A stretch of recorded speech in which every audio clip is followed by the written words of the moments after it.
ఎంత? ఒక్కసారికైతే 1000 రూపాయలు, గంటకైతే 3000. 10,000 ఇస్తా, నాతో పాటు వస్తావా? 10,000? ఎక్కడికి రావాలి? ఎంతమంది? అందుకు కాదు, మీ లైఫ్ మీద, మీ కష్టాల మీద నేను డాక్యుమెంటరీ తీస్తున్నా. నిన్ను ఇంటర్వ్యూ చేస్తా, ఒక వీడియో తీసుకుంటా, నీ ఫేస్ కనపడకుండా బ్లర్ చేస్తా. నీకు ఇష్టమైతే నాతో రా. అయితే ఓకే, డబ్బులు ఇవ్వు.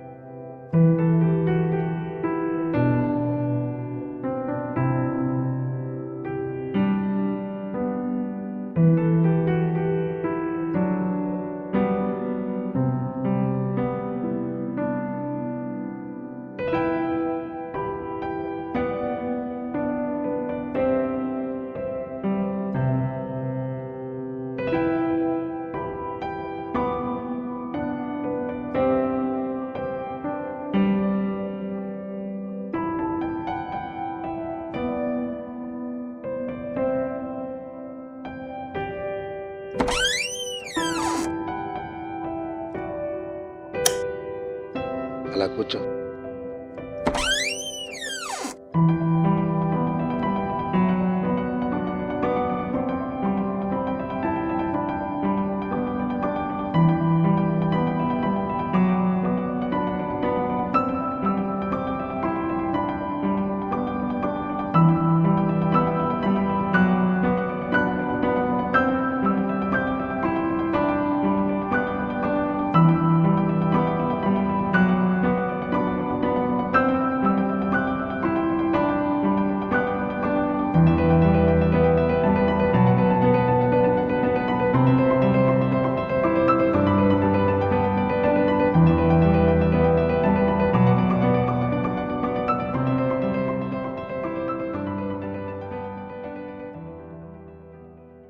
ఈ పని చేయడం తప్పు కదా, మానేయొచ్చుగా. నువ్వేసే టార్చ్ లైటు జీవితానికి వెలుగివ్వాలి గాని చీకటి చేయకూడదు. అయ్యిందా? ఇంకేమైనా ఉందా? అది చెయ్యద్దు, ఇది చెయ్యద్దని చెప్పడానికి చాలా మంది ఉంటారు, కానీ కష్టం వస్తే మాత్రం ఒక్కడు కూడా రాడు. సర్లే, నీ గొడవ నాకెందుకు.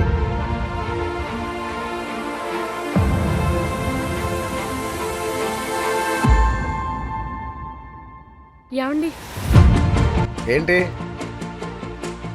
ఈ వీడియో ఎంతమంది చూస్తారు? లక్షల్లో చూస్తారు. అందులో పోలీసులు ఉంటారా? ఉంటారు. మరి లాయర్లు, జడ్జిలు? ఉండొచ్చు. అయితే నాకు ఈ డబ్బులొద్దు, తీసుకోండి. ఈ వీడియో నేను చేస్తాను. నా ఫేస్ను కూడా బ్లర్ చేయక్కర్లేదు. నా కథ నేను చెప్పుకుంటాను. ఈ వీడియో ఎక్కువ మందికి చేరేలా చూడండి, చాలు. సరే, వెళ్ళి కూర్చో.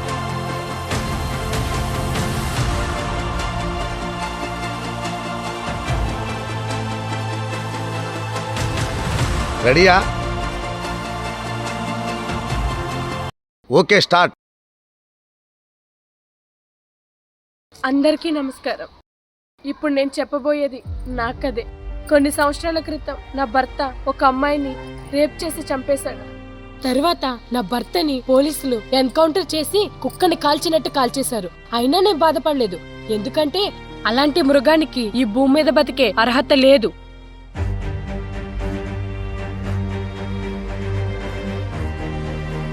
కానీ తరువాత ఒంటరిగా బతుకుతున్న నన్ను ఒకడు బలవంతం చేశాడు.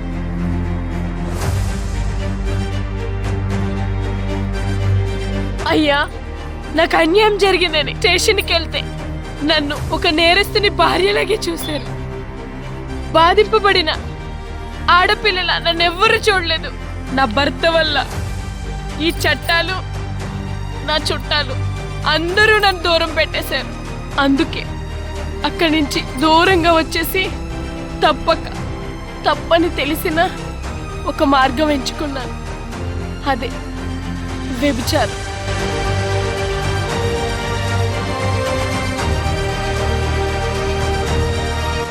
ఆ అమ్మాయిని చంపిన భర్త చచ్చాడు, కానీ నన్ను పాడు చేసిన మృగం బయట స్వేచ్ఛగా తిరుగుతున్నాడు.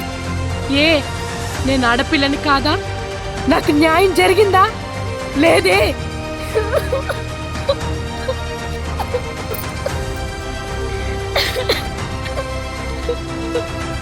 ఊరుకో, ఏడవకు, ఈ వాటర్ తాగు. చివరిగా ఒక మాట చెప్తాను. ఇన్నాళ్ళకి నా కడుపులో దాచుకున్న బాధ చెప్పుకునే అవకాశం వచ్చిందని నేను కెమెరా ముందుకు వచ్చాను. అంతేగాని నాకేదో న్యాయం జరుగుతుందని కాదు. ఆల్రెడీ వాడైపోయిన నేను న్యాయం ఎలా అడగను? రే మగాళ్ళు, కామంతో కళ్ళు మూసుకుపోయి మీరు చేసే ఆ ఒక్క తప్పు వల్ల మీ మీదే ఆధారపడే మీ తల్లో లేక మీ చెల్లో లేక మీ భార్యో ఎన్ని కష్టాలు పడుతున్నారో మీకు తెలుసా? అయినా మీరు చేసే తప్పుకి మేమెందుకు శిక్ష అనిపించాలి?